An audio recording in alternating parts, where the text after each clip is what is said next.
el Partido Socialista ha ganado las elecciones generales.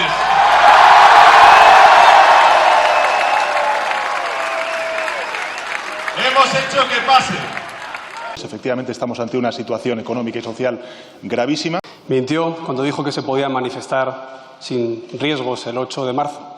¿Por qué ocultó las alertas de la Organización Mundial de la Salud y no tomó medidas que hubieran reducido los contagios a la mitad, según FEDEA? Mintió a los profesionales sanitarios al decirles que estarían protegidos, pero tienen ya el número de contagiados más altos del mundo. ¿Nos puede explicar esa compra de material fraudulento a intermediarios socialistas o a proveedores investigados por sobornos a los que han pagado comisiones? Miente la OCDE al dar datos falsos sobre los test. Incluso ha encargado antes la encuesta electoral del CIS que la de seroprevalencia. ¿Nos puede decir cómo va a garantizar la desescalada si no sabemos cuántos asintomáticos se van a tomar el vermú, según sus palabras? Miente sobre las cifras de fallecidos. Conocimos ayer que, según el Instituto Carlos III, podrían ser más de 45.000, comparándolas del registro civil de los últimos años. ¿Por qué no declara hoy mismo el luto nacional para víctimas y familiares? Y miente cuando dice que no están aprovechando esta crisis para avanzar en su agenda radical.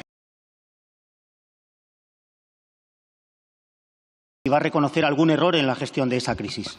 Tiene usted que rendir cuentas ante el Congreso de los Diputados y, sobre todo, hacer autocrítica para aprender de los errores y no volverlos a repetir. Ustedes han llegado tarde a la gestión de esta crisis.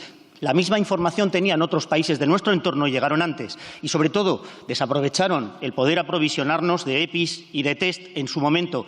Han improvisado con el Boletín Oficial del Estado. Esos boletines a las 11:30 de la noche que devolvían a los trabajadores a sus trabajos y no sabiendo en qué condiciones. Tuvieron que rectificar con los niños.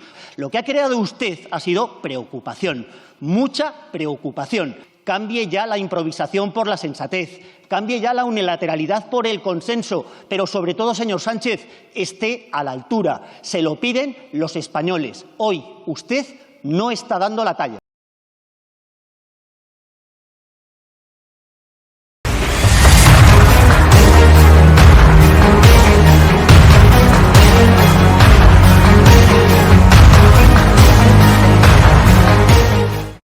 Buenas tardes y bienvenidos todos a una nueva edición de Mundo en Vivo Hoy, tu espacio para hablar de lo que pocos cuentan y luego muchos hablan.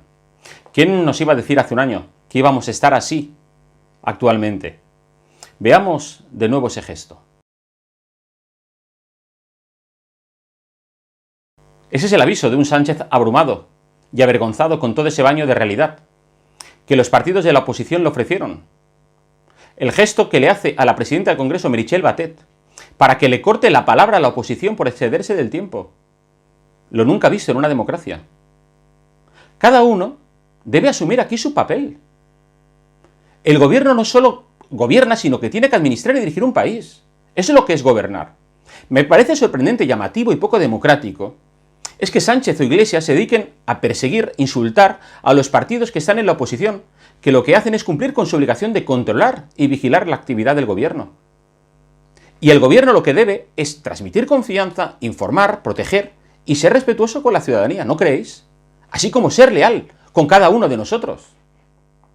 El plan de desescalada de Sánchez, presentado el otro día, es un caos absoluto, falto de concreciones. Pensad que Sánchez actuó con la celeridad que realmente le ha exigido Bruselas, a él como a todos los países que han aprobado confinamientos desde que desató la pandemia. El gobierno de Sánchez e Iglesias persiguen, o siguen ahora, quieren salirse de rositas de esta situación buscando una adhesión inquebrantable de todos, de la oposición y de la ciudadanía, con docilidad, silencio y abnegación de cada uno de nosotros. ¿Y tú estás dispuesto a callarte? El recurso a la mentira, el bulo, la falsedad, la censura, la intervención de la información, supone un ataque a la democracia. Por eso, la comparecencia del presidente Sánchez estuvo, otra vez, caracterizada por los bulos, por las mentiras. Estas son. También es cierto que todos los países europeos y los países del mundo llegaron tarde, pero que España actuó antes. Y eso es así. Si uno mira cuándo se decretó el estado de alarma en función del número de contagios que teníamos, comparado con otros países, es evidente que actuamos antes. Lo que hay que oír.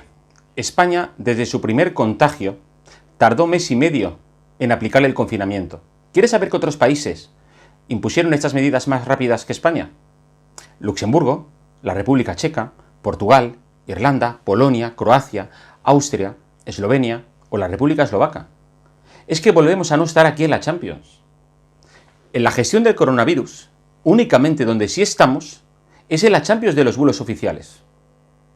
Aquí lo hemos hecho igual de mal que Italia.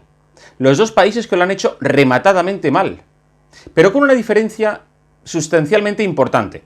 Por ejemplo, en Italia, aunque hay un gobierno de izquierdas, el primer ministro no ha gestionado esta crisis con tacticismo político, ni en clave electoralista, anteponiendo los intereses partidistas o personales por encima del bien común y la protección de los italianos. En Italia, el gobierno no ha sido el principal campeón de los bulos, como en España, ni se ha censurado a los periodistas, ni se ha perseguido derechos y libertades básicas. Lo bueno es que en Italia, por ejemplo, allí los medios de comunicación, las televisiones, hacen su papel de medio de comunicación donde la crítica es la fuerza motriz. Allí hay canales de televisión más próximos a la derecha política y otros canales más próximos a la izquierda política.